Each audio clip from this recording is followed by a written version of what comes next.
portfolio. And then we could just do this without dragging our feet.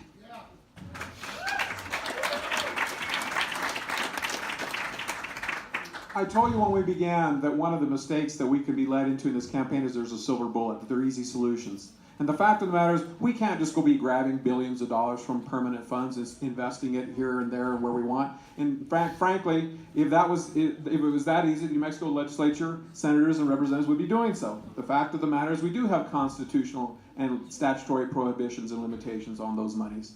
And if it was true that we would pass those bills every year, but they get introduced every year, and they're symbolic, and they were promptly defeated because, very frankly, there is not a way to use those monies in the way that's being proposed. There are no silver bullets to this issue. But what I will tell you is that when it comes down to P&M and the use of renewable resources, New Mexico has every great opportunity, and that's one thing that's important to me in this campaign.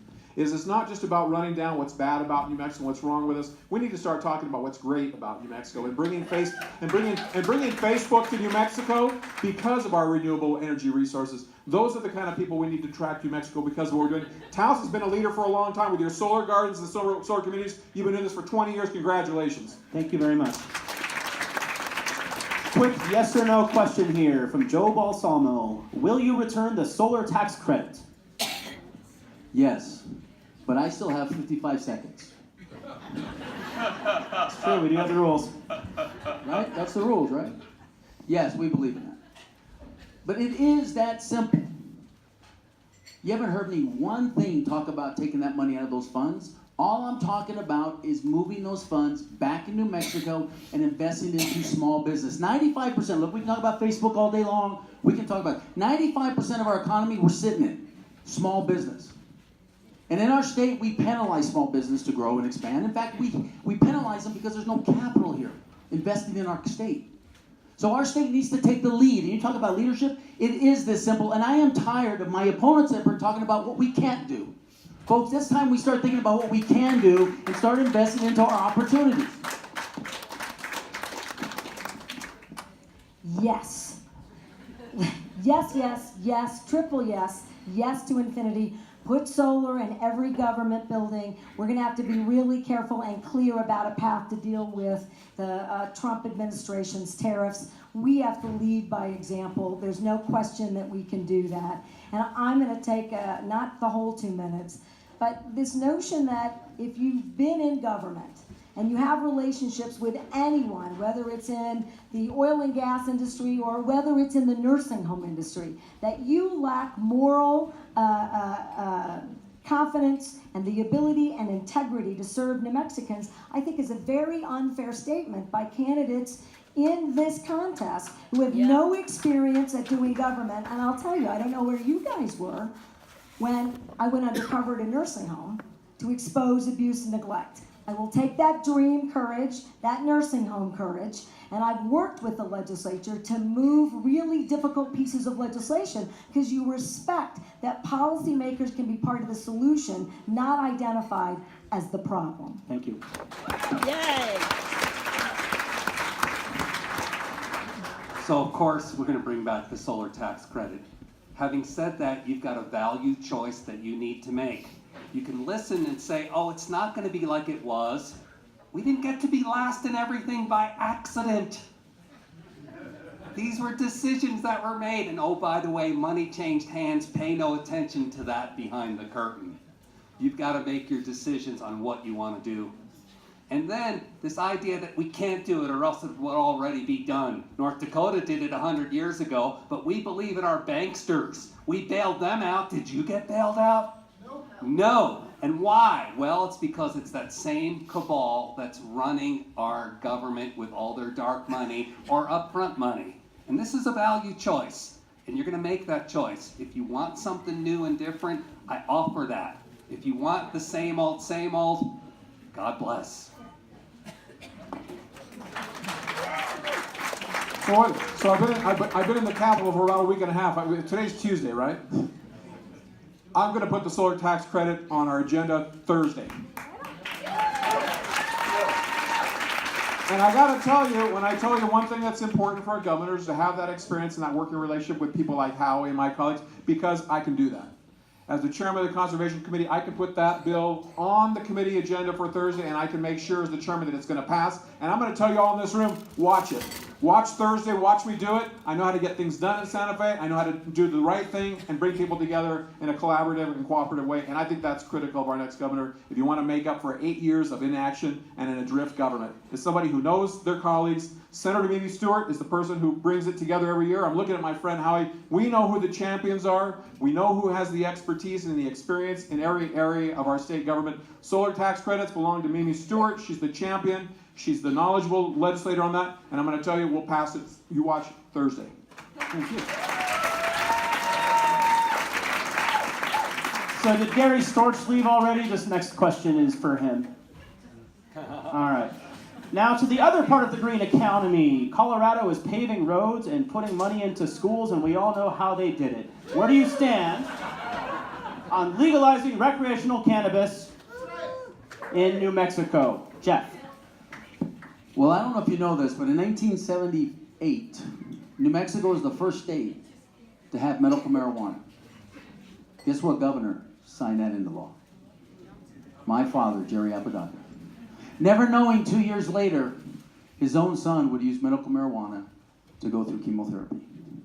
38 years ago, folks, my senior year, I got cancer. And I spent 2 years going through chemotherapy. And they gave me pills and shots. I took so many shots in my right thigh, I couldn't feel my leg for 2 years. And about 6 months into it, they told me, why don't we try medical marijuana? So I've lived the benefits of it. We know the opportunities. We know the hemp opportunities. We know we've learned from Colorado. We will regulate it. Folks, it's 32,000 jobs in the state of New Mexico. It's $200 million of tax revenue. And I'm proud to say I was the first candidate to sit up here and say we would legalize it, we would recreationalize it, and it's opportunities. Again, investing into opportunities. Thank you. Representative. Thank you, Darren. I have no doubt, given that I got the medical cannabis bill passed, and thank you to the New Mexico legislature, failed in the Johnson administration. We won it in the Richardson administration. New Mexico had the leading medical cannabis program in terms of both regulatory environment and access for patients. That's no longer true today. It's outrageous. We're capping the number of plants, we're restricting patients' access, and that immediately must be overturned. Recreational cannabis, I have no doubt in my mind that as Senator Cervantes has said, I will get a bill, and that bill will look like this. It will deal with public safety, prevention, and education. It will deal with underage use. It will protect medical cannabis, because Colorado's experience is if you don't protect the lower revenue streams of or strains of cannabis, they're not accessible to patients anymore. And we're going to make sure that we deal with DUI and a regulatory environment. You bring me a bill that looks like that, and I will bring you recreational cannabis to New Mexico.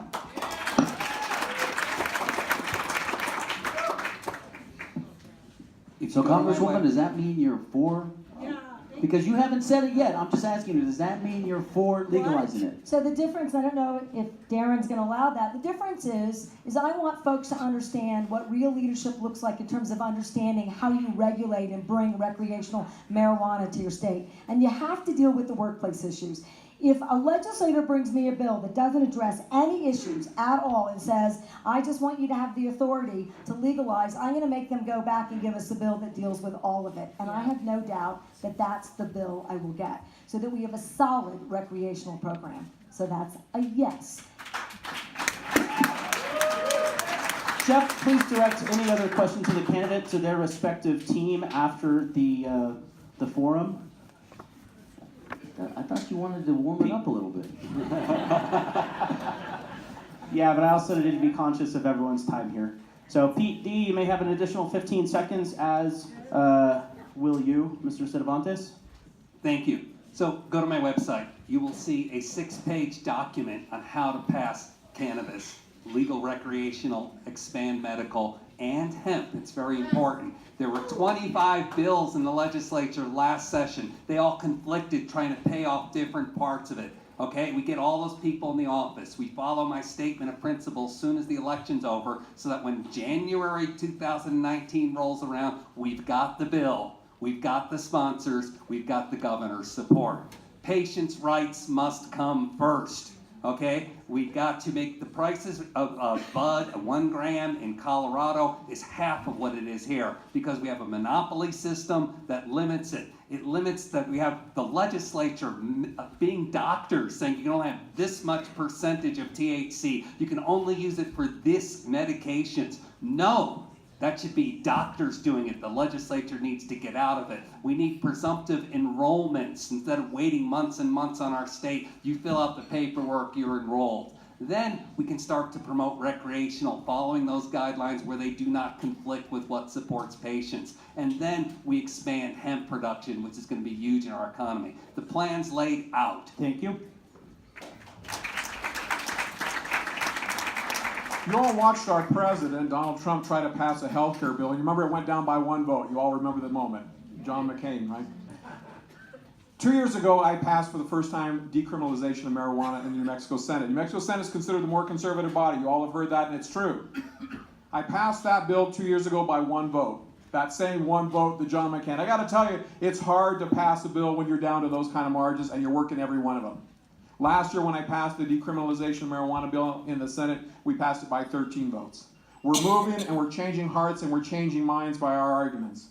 But I got to tell you, when it comes down to decriminalization or medicinal marijuana, I wish we had more time to tell you the stories because medicinal marijuana used to die in the Agricultural Committee of the House. The Agricultural Committee is where they put the farmers and it was considered more conservative, and they'd send the bill over there to die. Except I screwed that up because I was a farmer on the Agricultural Committee and I voted for it.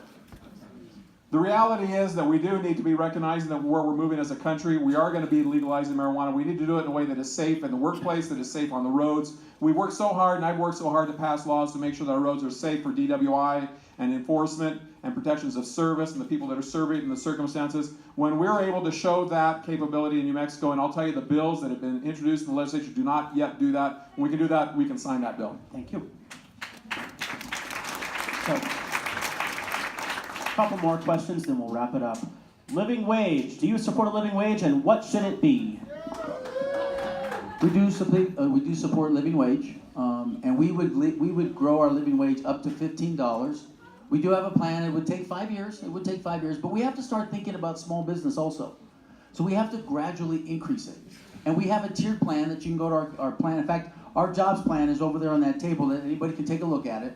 But we do believe in increasing a living wage. It's time we stop talking about minimum wages and start talking about living wages. But we also have to start looking at small businesses. Because folks, a $15 an hour living wage in Santa Fe doesn't work in Dulce.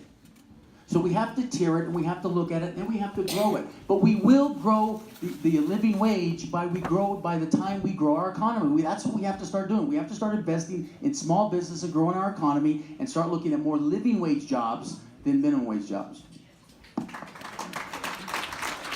Thank you. Congresswoman. Thank you, Darren. Yes.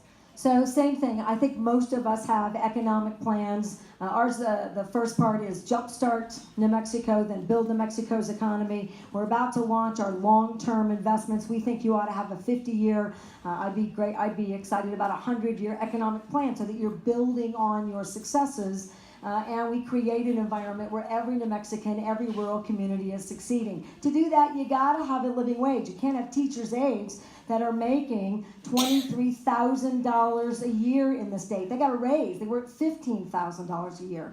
We propose an immediate $10 living wage. It's 112,000 New Mexicans immediately get a raise, and then we want to ratchet that up to $12 as soon as we can. And I, as governor, would be open to taking that. The more robust our economy is, that's your incentive. If all of your economic investments are working, then the incentive becomes that you're creating meaningful living wages for all New Mexicans.